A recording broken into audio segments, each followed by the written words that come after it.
I've spent every night this week staring at my phone, waiting for a text that will probably never come. 25 years of brotherhood shattered in 60 seconds of brutal honesty. When he asked me to be his best man, the words that came out of my mouth surprised even me. Now the silence between us is deafening, and I'm left wondering if being honest was worth losing the only person who's known me my entire life. Some friendships are chosen, but ours wasn't.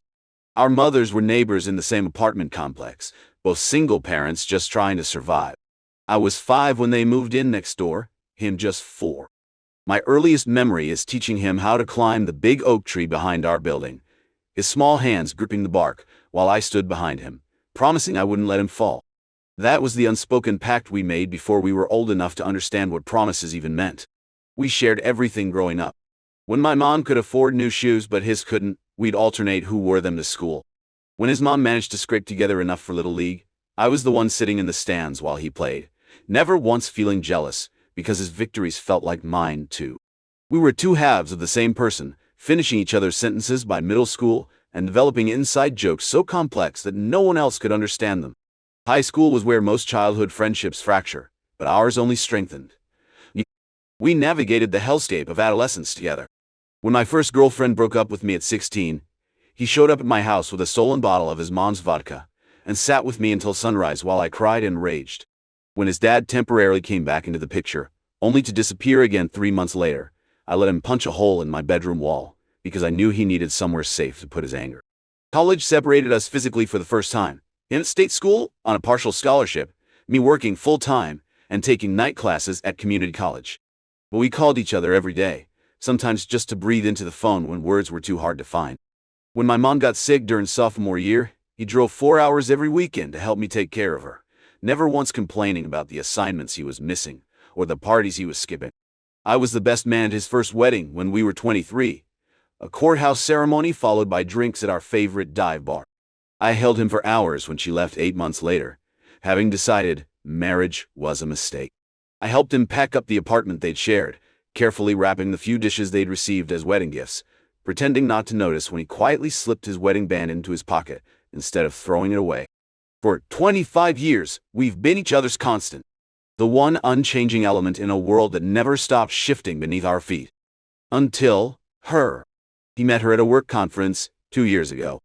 I still remember his phone call that night, the excitement in his voice as he described this amazing woman he'd connected with over terrible hotel coffee and PowerPoint presentations.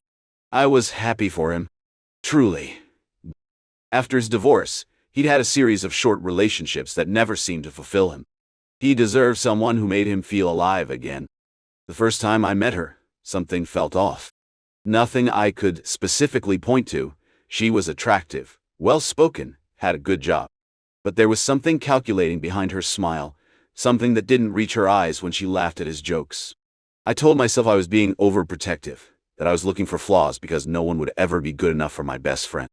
But as months passed, I couldn't ignore the subtle changes in him. The friend who once spontaneously suggested road trips at 2 a.m. now checked with her before making any plans.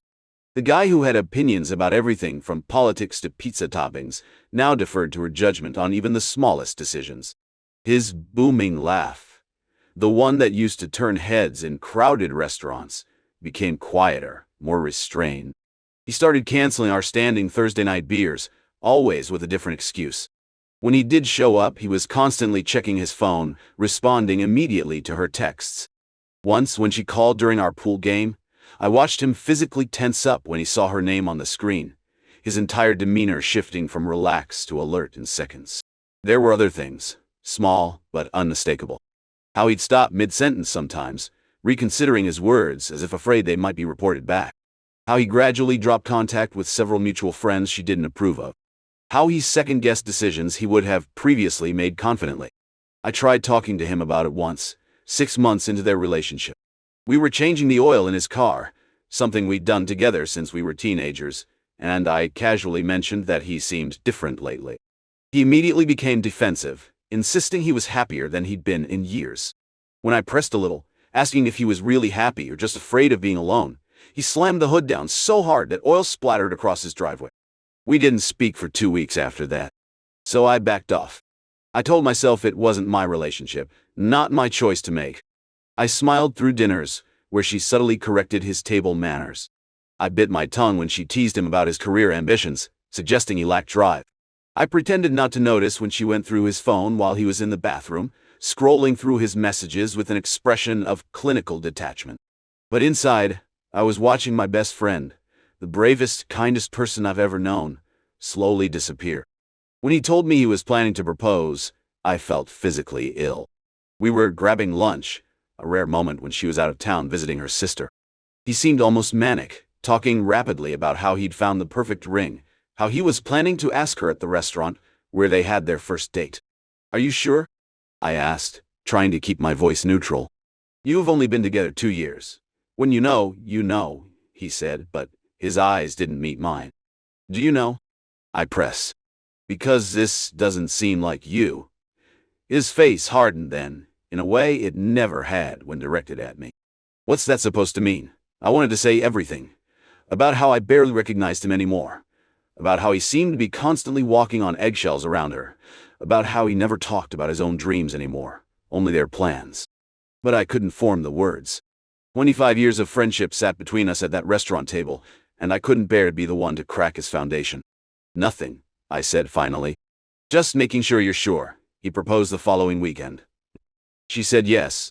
I got blackout drunk in my apartment alone when I heard the news, surrounded by photos of us through the years.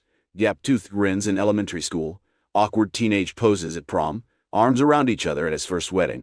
I wondered if those pictures would soon be all I had left of him. The engagement party was at her parents' sprawling suburban home. All perfectly curated decorations and expensive champagne. I watched him navigate the event like an actor who'd been handed a script, smiling on cue, saying all the right things to her family and friends. But when no one was looking directly at him, his expression would slip into something empty, something lost. I cornered him alone in the kitchen at one point, pretending to help restock the drink cooler. "You good?"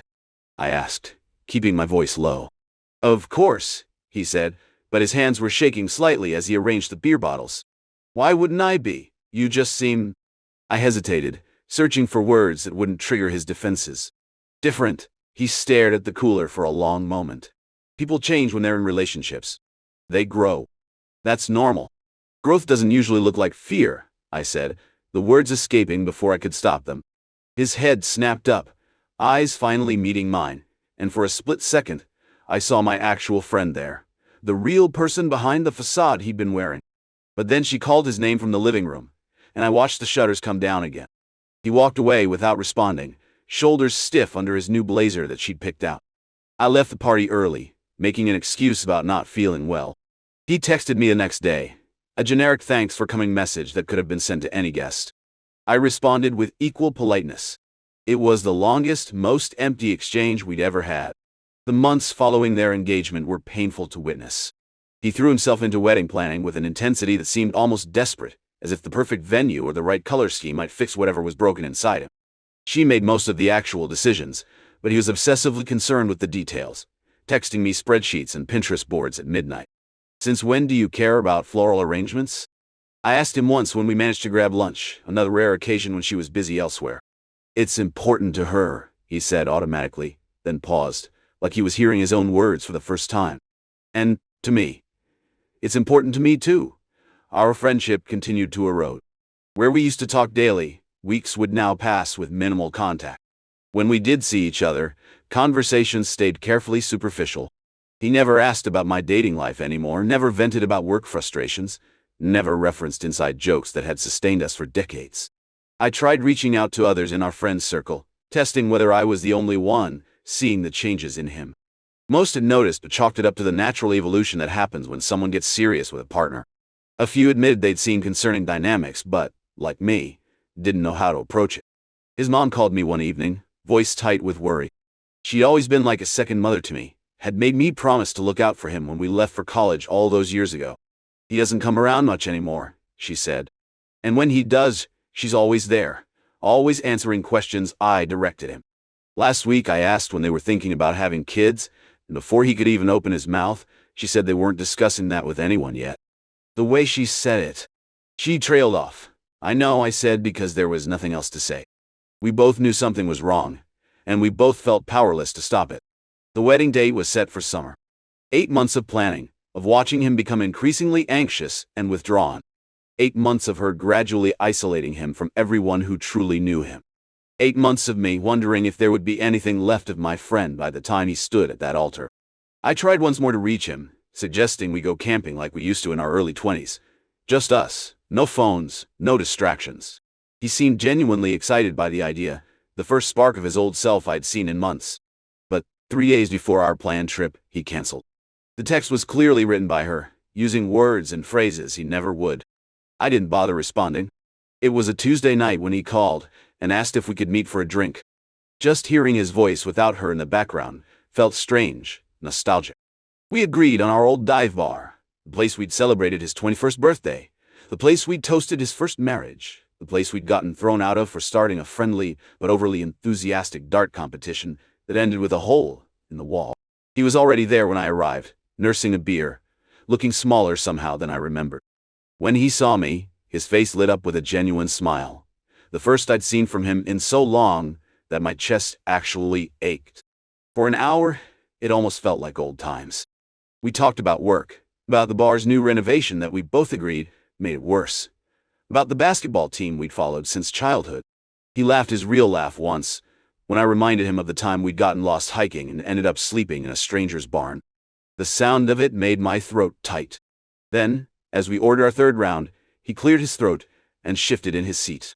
"So, the wedding's in 2 months," he said, eyes fixed on his beer. "And I wanted to ask you something." I knew what was coming.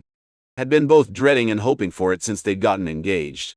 Part of me had been rehearsing my enthusiastic acceptance for months, knowing I should support him regardless of my personal feelings. The other part had been drafting a gentle decline, knowing I couldn't stand beside him and watch him make this mistake. "I want you to be my best man," he said, finally looking up. His eyes were pleading in a way that made my heart constrict. There's no one else I would even consider. 25 years of friendship flashed before me in that moment. Teaching him to ride a bike, helping him with math homework, standing beside him at his mother's hospital bed after her car accident, holding him when his first marriage crumbled. Every secret shared, every inside joke, every promise we'd ever made to each other. And then I thought about her.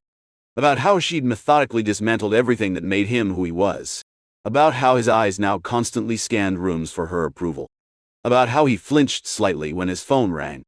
About how I barely recognized the person sitting across from me anymore. The words formed in my mouth before I had fully decided to say them. "I can't," I said quietly. He blinked, confusion replacing the hope in his expression. "What? I can't be your best man?" My voice was steady despite the chaos in my chest. "I love you. You're my brother in every way that matters. But I can't stand up there and pretend I support this marriage." The silence between us was absolute, stretching for what felt like hours, but was probably only seconds. "I don't understand," he finally said, though his voice suggested he understood perfectly.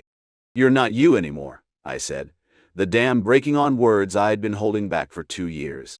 "You used to be the most confident, genuine person I knew. Now you second-guess everything you say. You've stopped doing all the things you love. You look terrified half the time I see you. This isn't what love is supposed to look like." His face drained of color as I spoke, his hands gripping his beer glass so tightly I thought it might shatter. "That's not fair," he whispered. "You don't know what our relationship is like. I know what it's done to you," I countered, gentler now. "I know who you were before and who you are now, and it breaks my heart." He stared at me, and for a moment, one breathtaking moment, I thought I might be getting through to him. That the veil might be lifting. That my best friend might be finding his way back to himself, to me. Then, his phone lit up on the table between us. Her name. Her face. 3 texts in rapid succession. I watched him read them, watched the momentary clarity in his eyes cloud over again, watched him retreat back behind the walls she built around him. "Okay," he said, sliding out of the booth and throwing money on the table for his drinks. Just that one word, flat and final. "Okay." He walked out without looking back. I sat there for another hour, ordering shots I didn't want, replaying the conversation in my head, wondering if I could have said something different, something better, something that would have made him stay. That was a week ago. 7 days of complete silence. No calls, no texts, nothing. The longest we've gone without speaking since I had my tonsils removed in 4th grade, and couldn't talk for 5 days. Our mutual friends are divided. Half think I did the right thing, that someone needed to be honest with him before he legally tied himself to someone who's slowly erasing him. The other half think I betrayed him, that friendship means supporting someone's choices, even when you disagree with them. That I chose the worst possible moment to take a moral stand. Maybe they're right. Maybe I should have just said yes, stood beside him at the altar, given a toast full of sanitized memories and generic well-wishes. Maybe I should have swallowed my concerns for one more day and continued the slow death of our friendship rather than executing it in one clean cut. His mom called me yesterday. She'd heard what happened, not from him, but from one of our friends. She wasn't angry, just sad. He needs people who love the real him right now, she said. Even if he doesn't realize it. I've drafted and deleted 100 texts to him. Apologies, justifications, please. None of them feel right. None of them capture what I'm really trying to say, which is simple but impossible to convey. I miss my best friend. I miss who he was. I miss who we were together. Last night, I drove past his apartment. Her car was in the driveway. The lights were on. I sat there for 20 minutes, wondering what was happening inside. Was he telling her about our conversation? Was she comforting him or fueling his anger toward me? Was he already asking someone else to be his best man? I almost went to the door. Almost knocked. Almost created a scene worthy of a bad movie. But in the end, I just drove away. 25 years of friendship, and I have no idea what happens next. If he calls me tomorrow and says he's still getting married but wants me there anyway, what will I say? If he goes through with the wedding without me, will there be any chance of salvaging our relationship afterward? If he shows up at my door tonight, eyes clear and voice strong, saying I was right about everything, how will I help him rebuild his life? I don't regret telling him the truth. I regret that it took me so long. I regret that I watched silently as someone slowly took my best friend away from me. I regret that I couldn't find the right words to make him see what was happening to him. So now I sit here, phone beside me, jumping every time it buzzes with a notification. 25 years of shared history hanging in the balance. 25 years of, I've got your back, suddenly in question. They say that sometimes loving someone means letting them make their own mistakes. But they also say that true friendship means telling hard truths. I've spent a week trying to reconcile these two pieces of wisdom, and I'm no closer to an answer. All I know is this. If he walks down that aisle with her, he won't be the person I've loved like a brother since we were children. And if I stand beside him while he does it, I won't be the person who promised to never let him fall.